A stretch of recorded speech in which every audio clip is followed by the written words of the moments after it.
Most people will spend the majority of their waking hours working for money they never seem to have enough of. They will earn, spend, borrow, and repeat. They will postpone the things that matter most: freedom, security, peace of mind, to a future that for many never quite arrives. And the most painful part is not that they lacked intelligence. The most painful part is that the information they needed was always available. The wisdom was always there. They simply never stopped long enough to receive it. This is not a video about getting rich quickly. There is no shortcut here, no secret formula, no overnight strategy, no clever trick that bypasses the hard reality of building real wealth. What you are about to hear is something far more valuable than that. It is a collection of principles, timeless, deeply human truths, drawn from the philosophy of a man who spent nearly 8 decades studying the nature of money, patience, and long-term thinking. Warren Buffett did not build one of the greatest investment records in modern history by being smarter than everyone else in the room. He built it by being more patient, more honest, more disciplined, and above all, by understanding something that the vast majority of people never learn, that wealth is not primarily a financial equation. It is a psychological one. What you are about to discover will challenge some of the most deeply held beliefs you carry about money, success, and what it actually takes to build a life of financial freedom. By the end of this video, if you genuinely absorb what is being said here, not just intellectually, but emotionally, something will shift in the way you see the future. Something will become possible that did not feel possible before. Stay with this. It matters. There is a story the modern world tells about money that is almost entirely wrong. This story goes like this. You were born into a world of opportunity. If you work hard enough, if you hustle enough, if you are clever enough, you will be rewarded with prosperity. The mechanism is simple: effort in, reward out. And if you are not wealthy, the implication is equally simple: you did not try hard enough. This story is not just incomplete, it is dangerous, because it takes a deeply complex and psychological challenge, the building of lasting wealth, and reduces it to a question of effort and willpower. And when people believe that effort alone is the answer, they fall into a set of predictable and devastating traps. Traps that feel from the inside like hard work. Traps that look from the outside like success. But traps that quietly, systematically prevent the accumulation of the kind of wealth that actually changes a life. Think about the person who works 60 hours a week, earns a solid income, and yet somehow arrives at 50 with almost nothing saved, or the person who receives a meaningful raise and within 6 months has restructured their life to spend all of it, or the investor who watches the market fall 20% and sells in a panic, only to watch it recover everything and more while they sit on the sidelines, waiting for a confidence that never returns. These are not stories of laziness.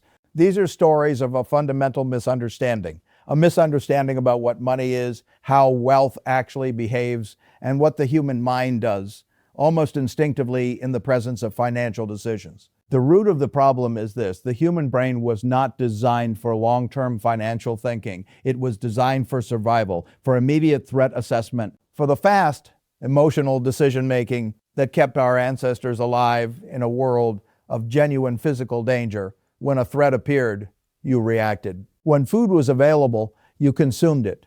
The idea of delaying gratification, of voluntarily suffering today for a better tomorrow, runs counter to thousands of years of evolutionary instinct. And money in the modern world triggers all of those ancient instincts constantly. When markets fall, the brain reads danger and demands action. When peers display wealth and status, the brain registers threat and demands competition. When a consumer product promises comfort or pleasure, the brain reads opportunity and demands acquisition. In every case, the emotional system fires first, and in every case, if a person has not built a disciplined framework for overriding those instincts, they will make the financially self-destructive choice, and they will feel completely rational doing it. This is why most people remain stuck. Not because they lack information, not because they lack opportunity, but because they have never been taught to understand and manage the psychological architecture that governs every financial decision they make. There is a concept at the heart of Warren Buffett's investment philosophy that, once understood, rewires the way you see the entire game. The concept is deceptively simple. He has always been interested in buying businesses that generate real value, businesses with durable competitive advantages, run by honest and capable people, purchased at a sensible price, and then holding them, not for a quarter, not for a year, for decades, allowing the underlying value of those businesses to compound and grow, largely undisturbed by the noise of the market. The world described him as a genius. Wall Street spent years trying to reverse engineer his formula, and the complexity they searched for was never there. What was there was something most people unconsciously resist: the willingness to do nothing consistently over a very long period of time. This is the first truth. The most powerful financial force in the universe is not leverage, not luck, not timing, and not intelligence. It is compounding, and compounding only reveals its true power to those who are willing to wait. Consider what compounding actually means at a human scale. If you begin investing at 20 years old and you earn a modest average annual return, not a spectacular one, a modest one, and you contribute consistently for 40 or 50 years, the mathematics becomes almost incomprehensible. Not because of any single spectacular year, not because you got lucky, but because each year of growth becomes the foundation for the next and the next and the next and the next. Time does the heavy lifting. Your job is simply to not interfere. The tragedy is that most people interfere constantly. They check their investments daily and feel something, fear or excitement. With every fluctuation, they react to news headlines.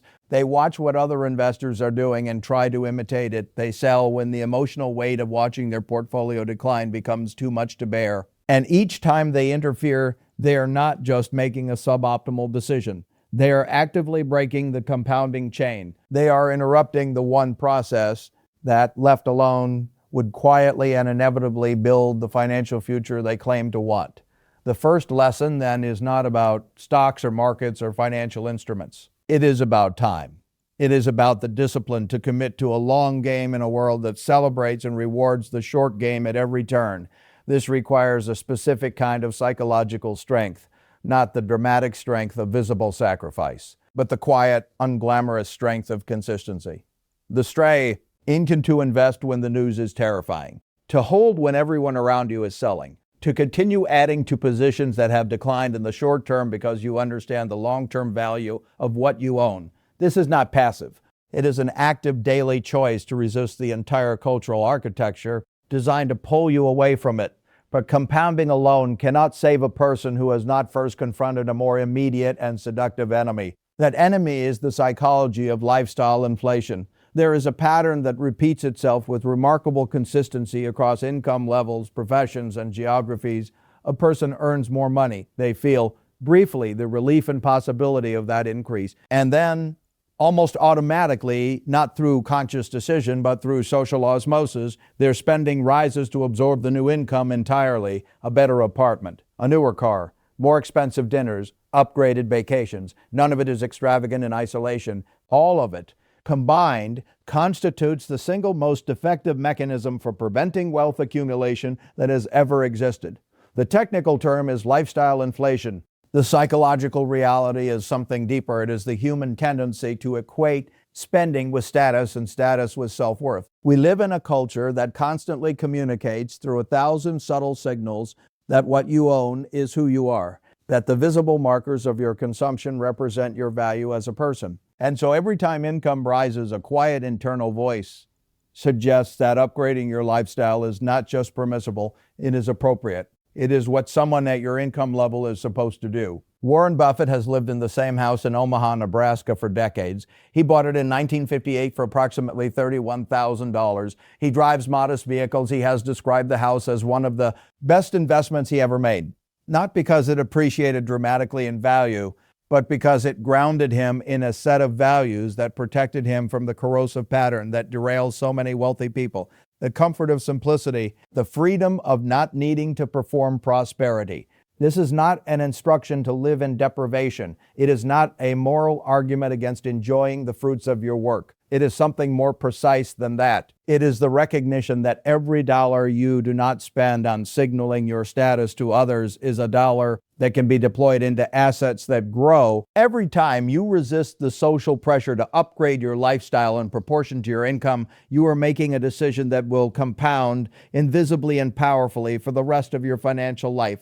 The gap between what you earn and what you spend is not just a budgeting concept. It is the single most important number in your financial life. It is the fuel for everything else.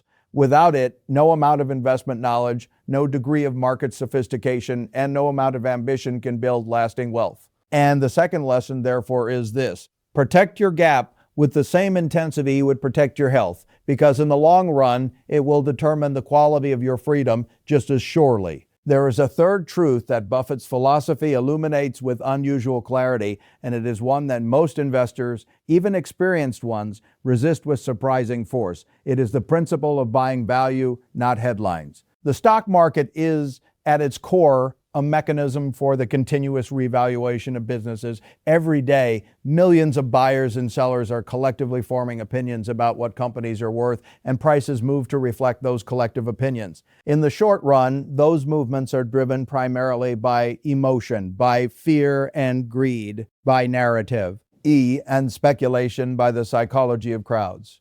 In the long run, prices gravitate towards something more stable and real: the actual earnings power, the actual competitive position, the actual long-term value of the underlying business. The investor who confuses short-term price movements with long-term value will make a predictable series of errors.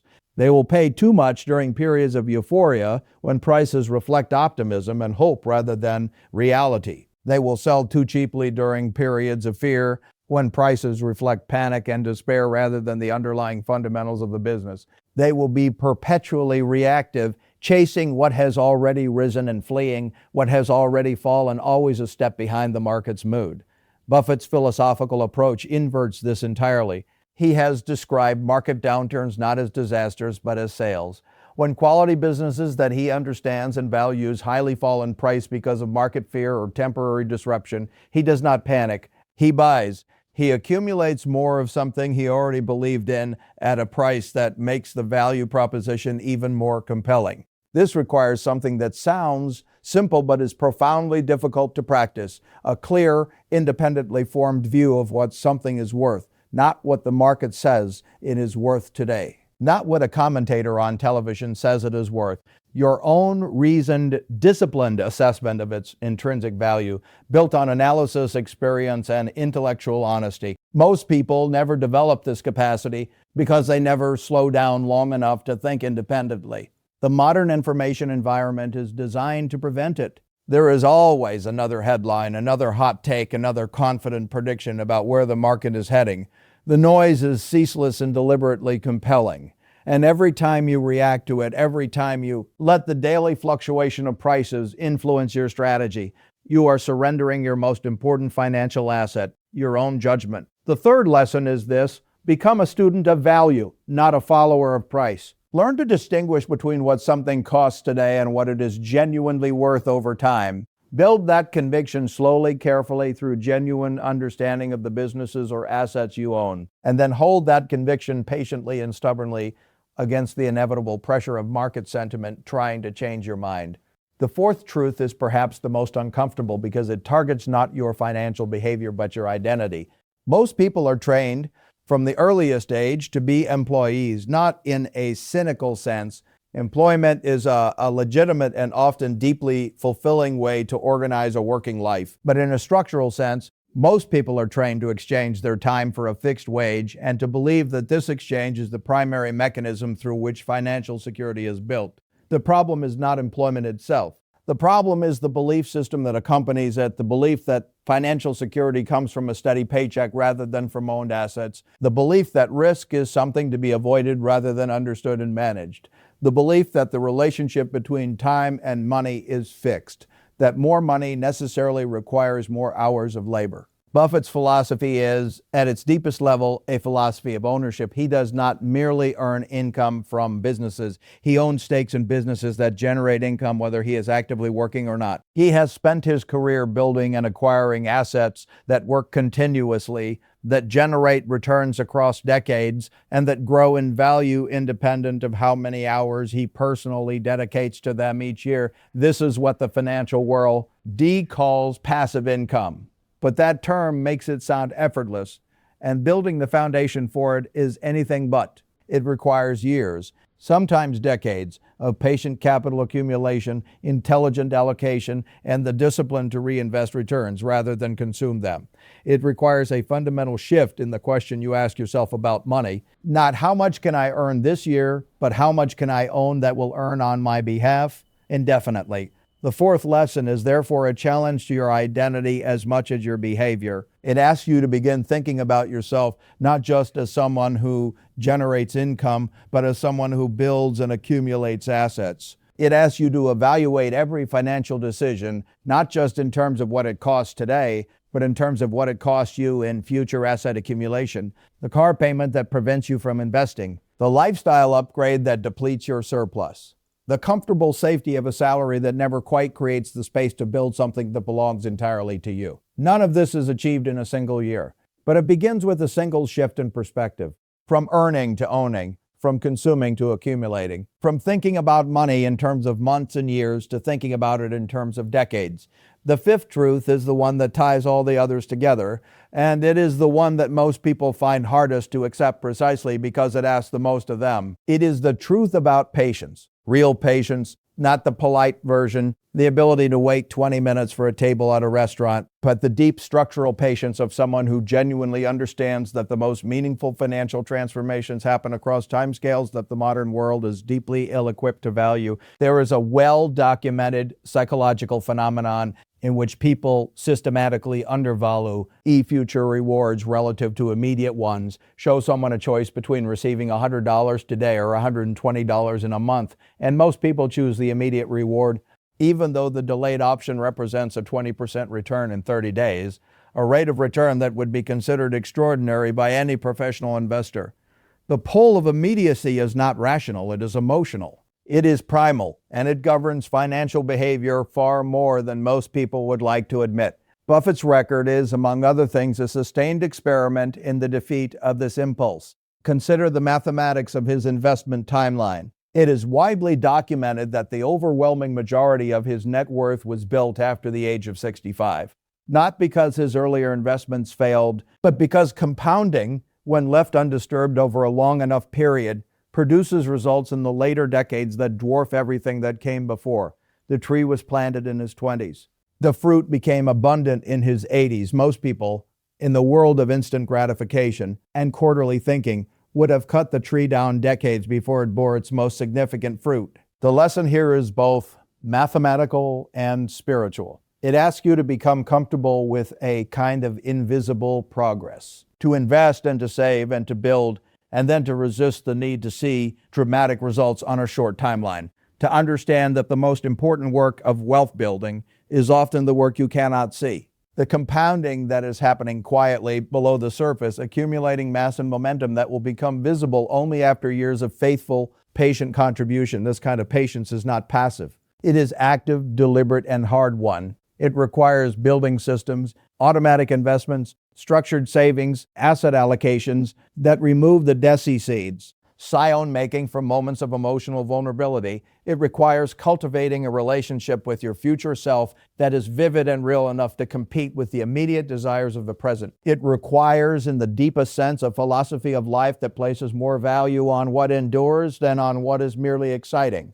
Now, close your eyes for a moment, not literally, but imaginatively. Picture a version of yourself 10 years from now, not the version that followed the familiar pattern of spending, reacting, and postponing. A different version, the version that absorbed what was said in this video and began to act on it quietly, consistently, without drama or fanfare. This version of you spent a decade protecting the gap between income and expense. Not dramatically, but persistently. They automated investment contributions so that the decision was never left to willpower in a moment of temptation. They learned to understand what they owned, why they owned it, what it was truly worth, so that market volatility no longer triggered panic. They resisted, again and again, the social pressure to consume their way into the appearance of success. And they held a vision of financial independence not as a fantasy, but as a mathematical destination, visible and approaching. 10 years in, what does that version of you look like? Their assets are working, not spectacularly. There were no overnight miracles, but steadily, meaningfully, in the compound interest way that nobody talks about at parties because it is too slow to be exciting and too powerful to be anything other than transformational. They have choices that were not available 10 years ago. The ability to leave a job they no longer find meaningful, the ability to absorb a financial emergency without panic, the quiet dignity of knowing that time is no longer their enemy because they chose years ago to make it their partner. This is what the fifth truth is really about. Not patience as a virtue you cultivate for its own sake, but patience as the practical, necessary condition for every other principle to take root and flourish. You cannot compound without time. You cannot build genuine value without thoughtful study. You cannot accumulate assets without protecting your surplus. And you cannot do any of these things in a world designed to distract you without the deep, settled commitment to a longer vision of your own life. The principles explored in this video are not new. They are not secret. They have been articulated, lived out, and demonstrated by Buffett over the course of a lifetime conducted almost entirely in public, and yet the number of people who genuinely absorb them and restructure their financial behavior around them remains remarkably small. The reason is not ignorance. The reason is that applying these principles requires something that is genuinely difficult. The willingness to be out of step with your culture, to save when the culture says spend, to hold when the culture says react. To invest for decades when the culture celebrates days and quarters, to measure success by your balance sheet rather than your lifestyle, to be, in the most important financial sense, genuinely patient in a world of instant everything. This is not a sacrifice to be mourned. It is a choice to be made. Every single day, you will face a version of the same fundamental question. Will you choose the immediate or the enduring, the consumption or the accumulation, the reaction or the discipline? These decisions will rarely feel dramatic in the moment. Most of them will feel entirely ordinary, but their cumulative effect over years and decades will be anything but. There is a moment, it comes to people at different ages and different circumstances, when the weight of financial insecurity becomes undeniable, when the gap between the life you are living and the life you know is possible becomes painful enough to demand a different response. Some people reach that moment and become bitter. They conclude that the system was rigged against them, that the opportunities were never real, that the distance between where they are and where they might have been is someone else's fault. Others reach that moment and become clear. They see, perhaps for the first time without defensiveness or distraction, the specific ways their own beliefs and behaviors contributed to the gap. And in that clarity, uncomfortable, honest, and ultimately empowering, they find the beginning of something different. You do not have to wait for that moment. You are in it right now. The wisdom that built one of the greatest long-term investment records in modern history does not belong to any single person. It belongs to anyone willing to genuinely absorb and practice it. The principles of patience, compounding value, simplicity, and ownership are available to you. They have always been available to you. The only question is whether today is the day you stop moving too fast to use them. Begin today, not with a dramatic gesture, not by overhauling your entire financial life overnight, but with a single clear-eyed decision to take the long view, to start protecting your surplus, to begin learning the difference between price and value. To commit to patience not as a passive quality, but as an active daily practice. The tree must be planted before it can grow. The earlier it is planted, the more powerful its eventual shade. If what was said here resonated with you, if something in this shifted even slightly the way you think about your financial life, then the most important thing you can do right now is not to subscribe, not to share, not to like the video. The most important thing you can do is to sit quietly for 10 minutes and think about one specific way you have been getting in your own way. One specific belief, habit, or behavior that has been quietly working against the financial future you want. Then write it down, own it without judgment, and decide with the clarity and calm of someone who now understands the game they are playing what you will do differently starting today. The market will open tomorrow. Time will continue to pass, and compounding, patient, relentless, indifferent to your intentions and responsive only to your actions will do exactly what it has always done. The only question is whether you will be on the right side of it. If this video added genuine value to your thinking, please subscribe and share it with someone who needs to hear this. Every subscriber helps this content reach more people who are ready for a different conversation about wealth, patience, and what it truly means to build a life of financial freedom.